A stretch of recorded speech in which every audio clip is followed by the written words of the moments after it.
Okay, so the second lesson for this unit or chapter is the oil boom and bust. And in this one, we will be able to compare and contrast the Spindletop and East Texas booms and busts, as well as trace the oil industry from early uses of gas, fat, whale oil, and camphene to light homes to discoveries and new uses for oil that led to the oil boom and bust. So those are the two things that we're going to be able to do after this lesson. And then our big ideas are: how did Columbus Marion Joyner become famous? Was he rich? Why or why not? 2, what new uses for the oil contributed to the oil boom? And then 3, describe 2 positive and 2 negative effects of the oil boom in Texas. And then our 4 vocabulary words are groundwater, offshore, widow, and wildcatter. Okay, our 4 vocabulary words. Number 1, groundwater. That is just an underground source for drinking water. 2 is offshore, just like it sounds, off land or in the sea. 3 is widow, which is a woman whose husband has died. And then 4 was wildcatter, which is an independent oil operator searching for oil fields. Oil boom and bust. The success of Spindletop brought thousands of oil seekers to the Gulf Coast of Texas. They saved and borrowed money to form businesses in hopes of striking it rich. In 1908, the first offshore, vocabulary word, or off land in the sea drilling began in Goose Creek, just off Galveston Bay. By 1918, Goose Creek oil field was producing more than 8 million barrels of oil each year. And remember, 1 barrel of oil is 42 gallons. Other oil fields in Texas. By 1930, gushers had also been discovered in North Texas, the Panhandle, and Permian Basin of West Texas. The Permian Basin is right over here. You guys know where the Panhandle is, and then here's North Texas. Also right here, Gooseneck Creek is what I just talked about. Millions of gallons of oil were pumped from these wells. Oilfield workers, lawyers, firefighters, and lumbermen all wanted to be part of the oil boom. There was so much oil in these areas that it was dangerous to light a match where drilling took place. Like Spindletop, over-drilling caused a drop in underground pressure, making it difficult to pump oil from the ground. Many of these early oil wells were abandoned, while others continue to produce oil to this day. Nobody realized it at the time, but the biggest boom was yet to come. Columbus Marion Joyner. Now, this is big idea number 1 right here in this paragraph. And remember, that said, how did he get famous? How did this guy get famous? And was he rich? Why or why not? Geologists claimed there was very little reason to drill for oil north of the Gulf Coast in East Texas. Several attempts were made, but most failed to produce anything but dry holes and broken dreams.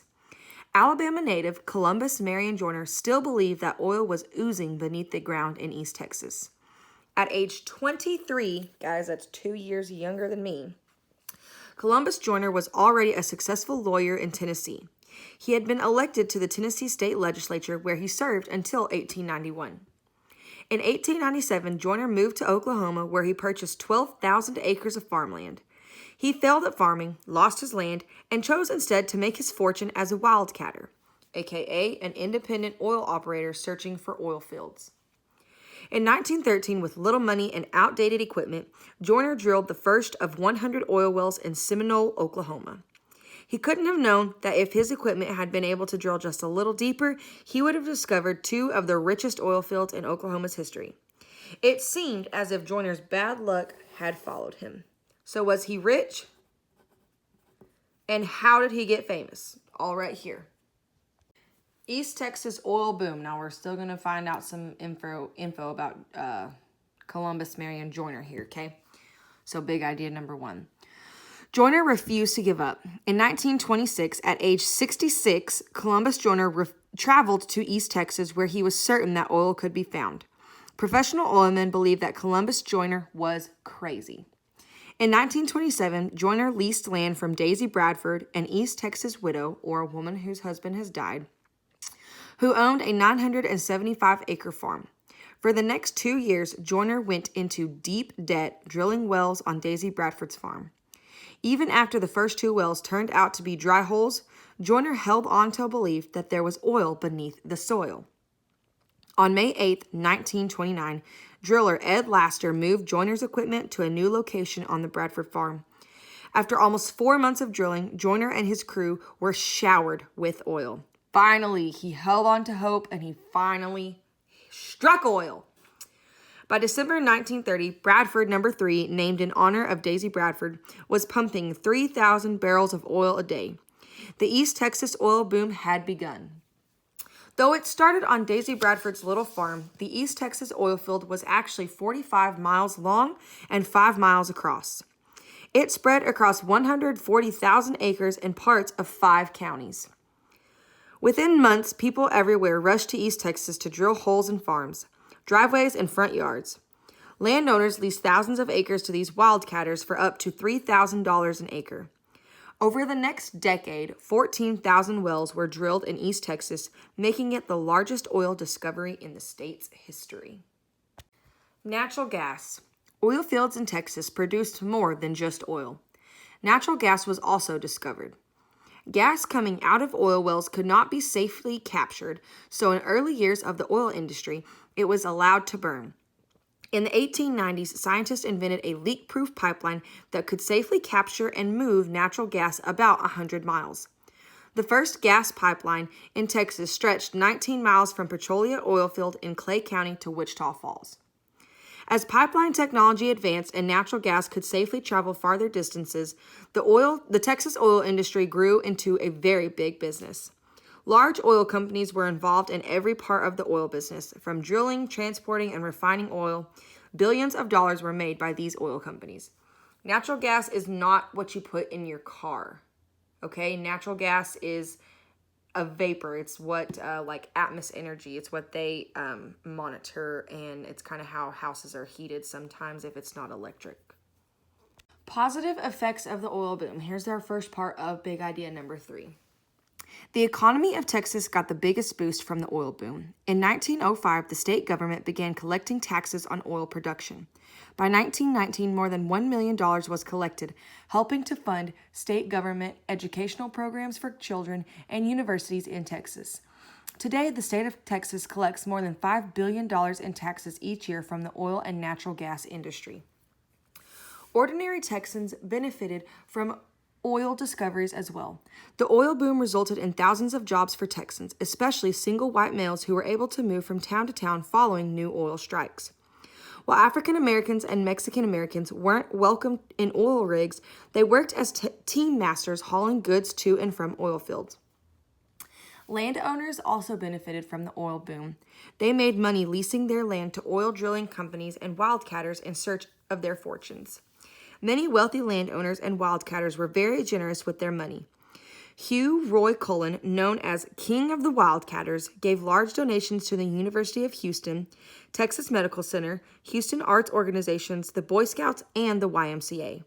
Husband and wife team John and Dominique DeMinil established a collection of more than 10,000 works of art for public display.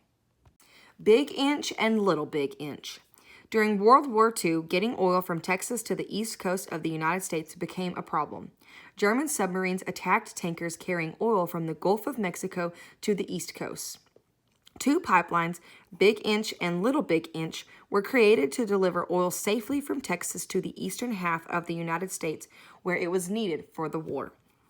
Big Inch was buried in a ditch that was 4 feet deep and 3 feet wide. Starting in Longview, Texas, Big Inch stretched for 1,254 miles across the Mississippi River and into southern Illinois before ending up in Pennsylvania. Little Big Inch started its journey in Houston and ended in New Jersey. It cost $146 million to lay the pipelines. More than 350 million barrels of oil were transported during World War II using Big Inch and Little Big Inch. Big idea number 2 says, what new uses for oil contributed to the oil boom? So right here, under new uses for oil, we're going to find that answer. In the beginning of the oil boom, a mixture of kerosene and petroleum was used to light houses all over the state. While electricity began replacing kerosene for lighting homes, oil was used to fuel steam engines that ran ships and railroad locomotives. The invention of the automobile found even more uses for oil. By 1916, Texans were driving about 200,000 of 3.4 million cars in the United States. Oil refineries turned into oil gasoline. Over the next few decades, scientists continued to find more uses for oil. Petrochemicals became the important part of Texas' economy. Petrochemical products include rubber, plastics, and carbon black, which is used to make ink, tires, and other products. So these last two have a lot of answers for big idea number 2. Now we're here in this box. Model T Ford. On October 1st, 1908, the first production Model T Ford was completed in Detroit, Michigan. Between 1908 and 1927, Ford built and sold 15 million Model T cars. The cheapest model sold for $825, which is about $18,000 in today's money. It ran on gasoline and could go up to 40 miles per hour. Henry Ford told customers they could have a Model T in any color they wanted as long as it wasn't black. Negative effects of the oil boom. This is the second part of big idea number 3. Before the Gusher at Spindletop, Beaumont, and Sour Lake were just sleepy farming communities. Just 2 years later, more than 60,000 people called these areas home. These events played out all over Texas.